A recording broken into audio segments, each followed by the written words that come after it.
ചങ്ങായി vlog. Hi friends, welcome to Changayi vlog.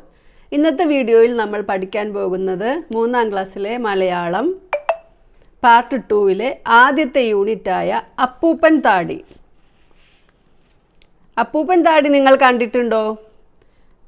ഈ കുട്ടികൾ 2 പേരിങ്ങനെ തൂങ്ങി നിൽക്കുന്നില്ലേ ഒരു വിത്ത്. അപ്പൂപ്പൻ താടി പോലെയുള്ള രോമങ്ങളുള്ള വിത്ത്. രോമങ്ങൾ അതിനെ പറത്തി കൊണ്ടുപോകാൻ വേണ്ടിയിട്ടാണ്. ആ വിത്തിനെ ഏതെങ്കിലും സ്ഥലത്ത് കൊണ്ടുപോയി നിക്ഷേപിക്കാൻ വേണ്ടിയാണ് ഇതിലിങ്ങനെ പറന്ന് നടക്കുന്നത്. നമ്മളതിനെ അപ്പൂപ്പൻ താടി എന്ന് പറഞ്ഞ് അതെടുത്തിങ്ങനെ പറത്തി മുകളിലേക്ക് വിടാറുണ്ട് അല്ലേ? അപ്പം നമ്മുടെ പാഠഭാഗത്തെ കവിത നമുക്കൊന്ന് വായിച്ചു നോക്കാം. അക്ഷരം കൊത്തിയ തത്തമ്മ ആകാശത്തുഞ്ചത്തു ചേക്കേറി പയ്യേ പയ്യേ. ഇനിയൊരു നാടൻ പാട്ടാണ്. പയ്യേ പയ്യേ നീയെന്താ പിന്നെ കുട്ടിക്കു പാല് കൊടുക്കാത്തെ, കൊടുക്കുമോ ഞാൻ പാടത്ത് കറുക മുളയ്ക്കാഞ്ഞാൽ. കറുകേ കറുകേ നീയെന്താ പിന്നെ പാടത്തു നേരത്തു മുളയ്ക്കാത്തെ, മുളയ്ക്കുമോ ഞാൻ ഇടിവെട്ടി മഴ പെയ്യാഞ്ഞാൽ. മഴേ മഴേ നീയെന്താ പിന്നെ കാലത്തു നേരത്തു പെയ്യാത്തെ, പെയ്യുമോ ഞാൻ പൂവൻ കോഴി കൂവാഞ്ഞാൽ. കോഴി കോഴി നീയെന്താ പിന്നെ കാലത്തു നേരത്തു കൂവാത്തെ, കൂവുമോ ഞാൻ ഞങ്ങളിലൊന്നിനെ പിടിച്ചാല്. കുറുക്കാ നീയെന്താ പിന്നെ പൂവൻ കോഴിയെ പിടിച്ചത്, പിടിക്കില്ലാമോ ഞാൻ തിന്നണ സാധനം കണ്ടാല്. ഇതാണ് നാടൻ പാട്ട്. ഇങ്ങനെ നമുക്കിഷ്ടമുള്ള കാര്യങ്ങൾ, നമ്മുടെ നാട്ടിൽ നടക്കുന്ന കാര്യങ്ങൾ, നമ്മുടെ മനസ്സിൽ തോന്നുന്ന കാര്യങ്ങളൊക്കെ ഒരു പ്രത്യേക താളത്തിൽ ചൊല്ലിയാൽ അത് നാടൻ പാട്ടായി. നിങ്ങൾക്കും നാടൻ പാട്ടുകൾ ഇതുപോലെ ഉണ്ടാക്കാൻ കഴിയും. ഈ നാടൻ പാട്ട് നിങ്ങൾ താളമിട്ട് ചൊല്ലൂ. മഴ പെയ്യാതിരുന്നാൽ ഞാൻ എങ്ങനെ മുളയ്ക്കും? ഇത് കറുകയുടെ ചോദ്യമാണ്. മറ്റെന്തെല്ലാം ചോദ്യങ്ങളും ഉത്തരങ്ങളുമാണ് ഈ പാട്ടിലുള്ളത്? പശുവിനോട് എന്താണ് കുട്ടി ചോദിക്കുന്നത്? പയ്യേ പയ്യേ നീയെന്താ പിന്നെ കുട്ടിക്ക് പാല് കൊടുക്കാത്ത? ഇതാണ് ചോദ്യം അല്ലേ? അപ്പോൾ അതിൻ്റെ മറുപടി എന്താണ്? പാടത്ത് കറുക മുളയ്ക്കാത്തത് കൊണ്ടാണ് പശുക്കുട്ടിക്ക് പാല് കൊടുക്കാതിരുന്നത്. അതായത് കറുകപ്പുല്ല് തിന്നാൽ പശുവിന് നല്ലോണം പാലുണ്ടാകും. ഇനി പശുവിൻ്റെ മറുപടി അത് കേട്ടപ്പോൾ കറുകയോട് ചോദിച്ചു അല്ലേ, കുട്ടി എന്താണ് കറുകയെ നീയെ നേരത്ത് തന്നെ മുളയ്ക്കാത്തത്, കാലത്ത് നേരത്ത് മുളയ്ക്കാത്തത് എന്താണ് എന്ന് ചോദിച്ചപ്പോൾ കാലത്ത് നേരത്ത് മഴ പെയ്യാത്തത് കൊണ്ടാണ് എന്നാണ് കുട്ടിയോട് കറുക പറഞ്ഞത്. മഴയോട് ചോദിക്കുകയാണ്, മഴേ നീയെന്താ പിന്നെ കാലത്ത് നേരത്തു പെയ്യാത്ത? അപ്പോൾ മഴ എന്താണ് പറയുന്നത്? കാലത്ത് കോഴി കൂവാത്തത് കൊണ്ടാണ്, പൂവൻ കോഴി കൂവാത്തത് കൊണ്ടാണ് ഞാൻ പെയ്യാതിരുന്നത് എന്ന് മഴ മറുപടി പറഞ്ഞു. അടുത്തതായിട്ട് കുട്ടി പൂവൻ കോഴിയോട് ചോദിക്കുകയാണ്, നീ എന്താണ് കാലത്ത് നേരത്ത് കൂവാത്തത്? അപ്പോൾ എന്താണ് കോഴി പറയുന്നത്? ഞങ്ങളിൽ ഒന്നിനെ കുറുക്കൻ പിടിച്ചത് കൊണ്ടാണ് ഞാൻ കൂവാതിരുന്നത്. അപ്പോൾ അവസാനം കുറുക്കനോട് ചോദിക്കുകയാണ്, പൂവൻ കോഴിയെ എന്തിനാണ് പിടിച്ചത്? അപ്പോൾ എന്താ കുറുക്കൻ മറുപടി പറഞ്ഞത്? തിന്നുന്ന സാധനം കണ്ടാൽ ഞാൻ പിടിക്കും എന്നായിരുന്നു കുറുക്കൻ്റെ മറുപടി. പിടിക്കില്ലാമോ എന്നാണ് കുറുക്കൻ ചോദിക്കുന്നത് കവിതയിൽ.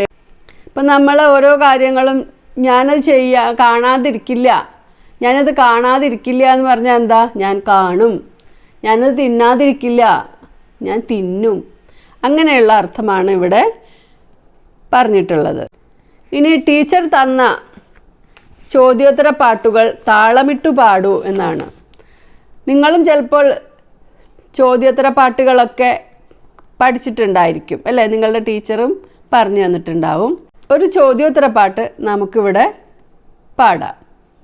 എന്തോന്ന് ചാന്തോന്ന് ചാന്തെങ്കിൽ മണക്കൂലേ, മണക്കുന്ന പൂവല്ലേ, പൂവെങ്കിൽ ചൂടൂലേ, ചൂടുന്നത് കുടയല്ലേ, കുടയെങ്കിൽ കെട്ടൂലേ, കെട്ടുന്നത് വീടല്ലേ, വീടെങ്കിൽ മേയൂലേ, മേയണത് പയ്യല്ലേ, പയ്യെങ്കിൽ ചുറ്റൂലേ, ചുറ്റണത് ചക്കല്ലേ, ചക്കെങ്കിൽ ആടൂലേ, ആടുന്നത് പാമ്പല്ലേ, പാമ്പെങ്കിൽ ഇരയ്ക്കൂലേ, ഇരയ്ക്കണത് കടലെങ്കിൽ മിന്നൂലേ, മിന്നണത് വാളല്ലേ, വാളെങ്കിൽ വെട്ടൂലേ, വെട്ടണത് പോത്തല്ലേ, പോത്തെങ്കിൽ കെട്ടൂലേ, കെട്ടണത് പെണ്ണല്ലേ. ഇങ്ങനെ ചോദ്യോത്തര പാട്ട്, പണ്ടത്തെ ആളുകൾ ഇങ്ങനെ പാടി നടന്നിരുന്ന ചോദ്യോത്തര പാട്ട്, നാടൻ പാട്ട്, ഇതൊക്കെയാണ് ഇപ്പോൾ നിങ്ങൾക്കും പഠിക്കാനായിട്ട് വന്നു. അപ്പൂപ്പൻ താടി എന്ന പാഠഭാഗത്ത് രണ്ടാമത്തെ പാർട്ടായ വേഴാമ്പൽ. മഴയില്ല കാലത്ത് ആർക്കെല്ലാം എന്തെല്ലാം ചോദ്യങ്ങൾ ചോദിക്കേണ്ടി വരും? കവി സുഗതകുമാരിയുടെ വേനൽ എന്ന രചനയിൽ നിന്നെടുത്ത ഭാഗം വായിക്കൂ. വേഴാമ്പൽ. മഴയില്ല കാലത്ത് ആർക്കെല്ലാം എന്തെല്ലാം ചോദ്യങ്ങൾ ചോദിക്കേണ്ടി വരും. ഇപ്പോൾ ഇവിടെ നമ്മൾ കുറച്ച് ചോദ്യങ്ങൾ ചോദിക്കുന്നതാണ് ആദ്യത്തെ ഭാഗത്ത് കണ്ടത്, അപ്പൂപ്പൻ താടി എന്ന ഭാഗത്തും കണ്ടത്. മഴയില്ലാത്തൊരു കാലത്ത് ആർക്കെല്ലാം എന്തെല്ലാം ചോദ്യങ്ങൾ ചോദിക്കേണ്ടി വരും?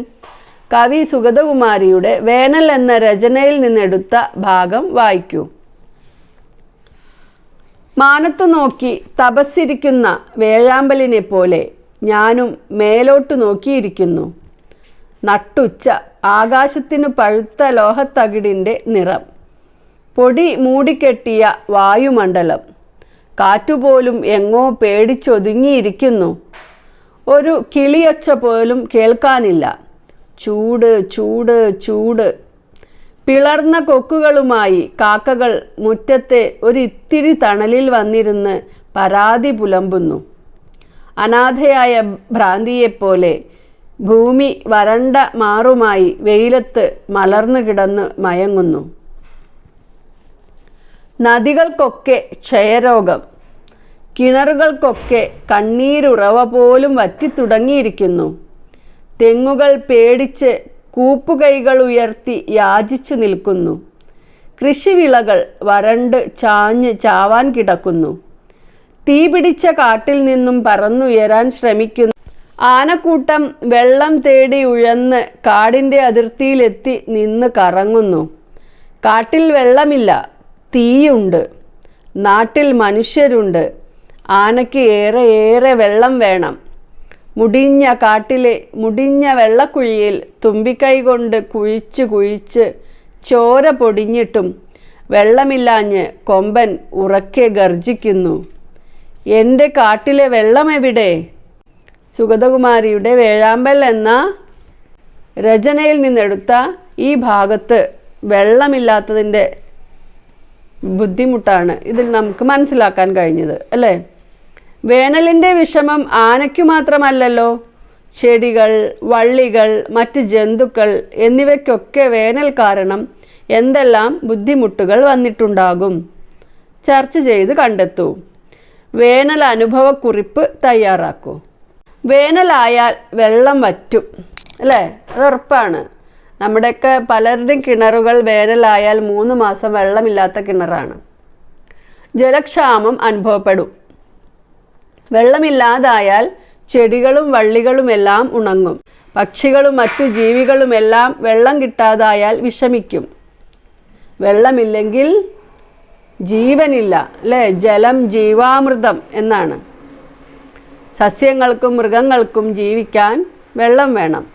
കുളങ്ങൾ വറ്റിയാൽ അതിലെ ജീവജാലങ്ങളും നശിക്കും. നദികൾ വറ്റിയാൽ നദിയിലെ മീനും നശിക്കും. പ്രകൃതി നശിക്കും എന്നാണ് ഇതിൻ്റെ ചുരുക്കം. മഴയില്ലെങ്കിൽ, വെള്ളമില്ലെങ്കിൽ പ്രകൃതി തന്നെ നശിക്കും. വേനൽക്കാലത്തെക്കുറിച്ച് ഒരു അനുഭവക്കുറിപ്പ് തയ്യാറാക്കാനാണ് നിങ്ങളോട് പറഞ്ഞിട്ടുള്ളത്. വേനൽക്കാലത്തെക്കുറിച്ച് നിങ്ങൾക്കും പറയാനുണ്ടാവും, ഇല്ലേ? 3-ാം ക്ലാസ്സിൽ എത്തിയിട്ടേ ഉള്ളൂ എങ്കിലും നിങ്ങൾ വീട്ടിലെ വെള്ളത്തിൻ്റെ ബുദ്ധിമുട്ടുകൾ കണ്ട് അറിഞ്ഞ കുട്ടികളാണെങ്കിൽ ഒരു അനുഭവം നിങ്ങൾക്കും ഉണ്ടാകും. പ്രൊഫസർ എസ് ശിവദാസ് തയ്യാറാക്കിയ വേനൽ അനുഭവക്കുറിപ്പ് നമുക്കൊന്ന് വായിക്കാം. ഇതുപോലെ നിങ്ങളും സ്വന്തം അനുഭവം ഒരു കുറിപ്പാക്കി എഴുതുക. ആ വേനൽ അനുഭവം മറക്കാനാകില്ല. വർഷങ്ങൾക്ക് മുമ്പായിരുന്നു അത്. ഒരു വർഷം മൺസൂൺ മഴ വല്ലാതെ വൈകി. മെയ് മാസം കേട്ടോ, മെയ് പോയി. മഴ കാത്തിരുന്നവർ നിരാശരായി. ജൂണിൽ മഴ വരും, അങ്ങനെ സമാധാനിച്ചു. ജൂണിലും മഴ വന്നില്ല. കുളങ്ങൾ വറ്റി, കിണറുകൾ വരണ്ടു, നദികൾ മരിച്ചു. വെള്ളം വേണം, കുടിവെള്ളം. ജനങ്ങൾ നദികളിൽ കുഴികൾ കുഴിച്ചു, എന്നിട്ടും വെള്ളം കിട്ടിയില്ല. തെങ്ങോലകൾ ക്ഷീണിച്ച് താഴ്ന്നു കിടപ്പായി. തുമ്പകൾ ഉണങ്ങി, പറമ്പുകൾ വരണ്ടുണങ്ങി വിണ്ടു കീറി. പക്ഷികൾ പാടാൻ മറന്നു, കാലികൾ ക്ഷീണിച്ച് കിടപ്പായി. ജനങ്ങൾ കുടിവെള്ളത്തിനായി ഓടിത്തളർന്നു.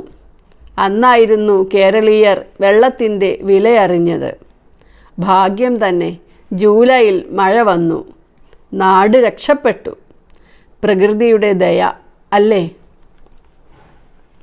ഇതുപോലെയുള്ള അനുഭവം എഴുതാൻ നിങ്ങൾക്കറിയില്ലെങ്കിലും വണ്ടിയിൽ നിന്നൊക്കെ വെള്ളമൊക്കെ വാങ്ങി ഉപയോഗിച്ചവരൊക്കെ നിങ്ങളുണ്ടാവും അല്ലേ? ചെറിയ പാത്രങ്ങളിൽ പോലും വെള്ളം നിറച്ച് വെച്ച് അത് വളരെയധികം ശ്രദ്ധയോടെ ചെലവാക്കിയ അത്. അപ്പോൾ ഈ വീഡിയോ ഇവിടെ അവസാനിക്കുകയാണ്. ഇതിൻ്റെ ബാക്കി ഭാഗം നമുക്ക് അടുത്ത് തന്നെ അപ്ലോഡ് ചെയ്യാം. വീഡിയോ ഇഷ്ടപ്പെട്ടാൽ ലൈക്ക് ചെയ്യുക, നിങ്ങളുടെ ഫ്രണ്ട്സിന് ഷെയർ ചെയ്യൂ. Thanks for watching.